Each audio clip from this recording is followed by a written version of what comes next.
दोस्तों, स्वागत है आज के वीडियो में।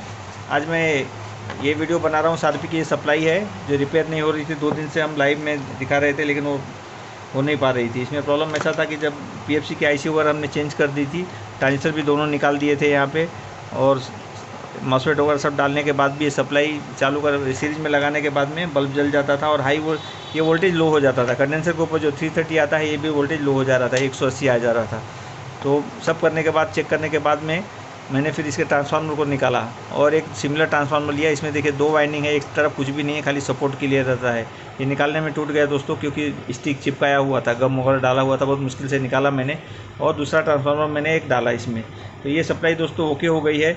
इसको हम लगा के आपको दिखा रहे हैं कि 380 वोल्ट कैसे आ रहा है। ये 380 वोल्ट पीएफसी नहीं बन पा रहा था। तो देखिए फॉल्ट दोस्तों इसी में रहता है, हमें ढूंढना पड़ता है, टाइम लगता है थोड़ा, लेकिन होता है। जब तक हम करते नहीं है उसको, पार्ट्स अगर अवेलेबल है तो हमारा कोई भी काम रुकता नहीं, करते ही करते हैं, टाइम कितना भी जाए। अगर एक सप्लाई हम नहीं बनाए तो कोई प्रॉब्लम नहीं है, दूसरी सप्लाई डाल सकते हैं। लेकिन एक सप्लाई रिपेयर करने से हमें कितना अनुभव आता है कि आगे हम आराम से कोई भी सप्लाई को रिपेयर कर सकते हैं। तो हमने इसको 600 के रेंज में रखा है मीटर को, और इसको चालू करके आपको दिखा रहे हैं कि सप्लाई कितनी आ रही है। आप देखिए मीटर पे ध्यान से, मैंने मीटर का लाइट भी ऑन कर दिया है जिससे क्लियर दिखाई दे आपको। मीटर दिखाई दे रहा है आपको, स्क्रीन पे दिखाई दे रहा होगा। ठीक कर लेते हैं उसको थोड़ा, और ये मीटर प्लॉट को लगा देते हैं सही से 380 वोल्ट के ऊपर। दोस्तों अनलोड में 388 वोल्ट इसका आउटपुट आ रहा है, आपको दिखा रहे लगा के। ये देखिए, इसको चालू करके हम आपको दिखाते हैं।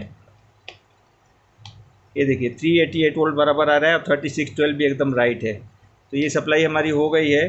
टाइम बहुत ख़राब हुआ है इसमें, लेकिन अब आगे के लिए बहुत अच्छा अनुभव हो गया, क्योंकि ये इसमें देखिए ट्रांसफार्मर भी ख़राब होता है। ये हमने पहली बार निकाला है इस सप्लाई में। हमारे पास बहुत सी सप्लाई आई लेकिन किसी में ट्रांसफार्मर ओपन वगैरह या शॉर्ट नहीं मिला है। शॉर्ट मिला है दोस्तों ट्रांसफार्मर। ये शॉर्ट नहीं होता, और डायरेक्ट शॉर्ट नहीं है ट्रांसफार्मर। जब हम इसको चालू कर रहे हैं उसके बाद प्रॉब्लम आ रहा है। तो ये सप्लाई हमारी हो गई है ओके। और एक सप्लाई हमारे पास और है ऐसी, उसको भी हम रिपेयर करेंगे। उसमें भी शायद ट्रांसफार्मर का ही प्रॉब्लम हो, इस सप्लाई में हो सकता है ये कॉमन प्रॉब्लम हो, क्योंकि ये सप्लाई थोड़ी सी अलग है, शॉर्टकट है, इसमें ज़्यादा पार्ट्स नहीं है। बाकी सप्लाई में आप देखेंगे इसके अपेक्षा बहुत पार्ट्स रहते हैं, लेकिन इसमें बहुत कम पार्ट्स यूज़ किए हुए हैं, बहुत शॉर्टकट पे। देखिए यहाँ से देखेंगे तो मालूम पड़ता है, कुछ बहुत ही कम कंपोनेंट्स है। प्रोटेक्शन वगैरह कम है, उसमें भी हमने और प्रोटेक्शन कम कर दिया। ये 2 ट्रांजिस्टर हमने निकाल दिए थे क्योंकि ये शॉर्ट फूट गए थे, और मॉसफेट ख़राब थे। मॉसफेट इसमें मैंने 12N65 डाला है दोस्तों, 2 मॉसफेट यूज़ किए हैं तो 12N65 चल जाएगा।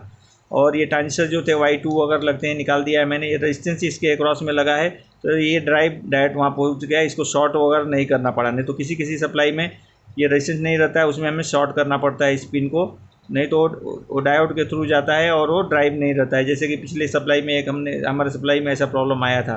यहाँ एक कैपेसिटर आता है दोस्तों, मैंने निकाल दिया, वो कहीं गिर गया तो उसकी ज़रूरत नहीं है। और डीकपलिंग है, सप्लाई के ऊपर से ग्राउंड था, ये हमने निकाल दिया। आईसी इसमें लगी है वो 6x62 है, ये हमने बताया था इसके बारे में। और खाली ट्रांसफार्मर डालने के बाद में सप्लाई ये बिल्कुल ओके हो गई है। वैसे हमने इसमें ब्रिज डाल के देखा था, मॉसफेट तो दोनों ख़राब थे तो नए डाले ही थे।